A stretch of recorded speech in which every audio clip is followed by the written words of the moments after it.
یہ خاتون تو کوئی پولیس اہلکار ہے، اور شاید کوئی عام پولیس اہلکار نہیں بلکہ ضرور یہ کوئی افسر معلوم ہوتی ہیں۔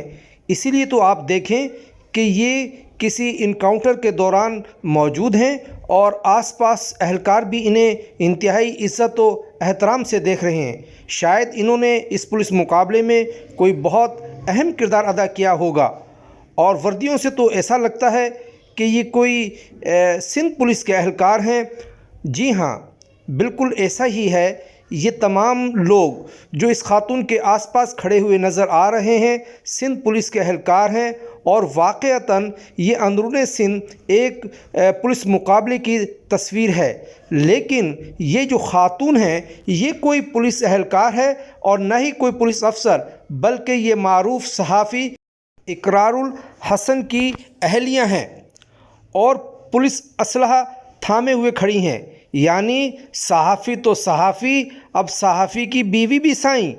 آپ یقین جانیں اگر یہ تصویر کسی سیاستدان یا کسی فوجی افسر یا کوئی سول افسر کی بیوی، رشتہ دار، بیٹی کی ہوتی تو ابھی تک سوشل میڈیا پر آگ لگ چکی ہوتی اور طرح طرح کے تبصرے کیے جا رہے ہوتے۔ لیکن کیا صحافی اور ان کے اہل خانہ تمام اصولوں سے بالاتر ہیں کہ وہ اس طرح سے سرکاری اسلحہ لے کر تصاویر بنوائیں؟ یہ تو ہوتا ہے کہ لوگ میوزیم میں جا کر اسلحے کے ساتھ تصاویر بناتے ہیں، توپوں اور جہازوں کے ساتھ تصویر بناتے ہیں، لیکن اس طرح سے سرکاری اسلحہ ہاتھوں میں تھام کر کہیں بھی تصویر نہیں بنائی جاتی۔ تو ضرور اس پر سندھ حکومت کو ضرور ایکشن لینا چاہیے۔ آپ کیا کہتے ہیں؟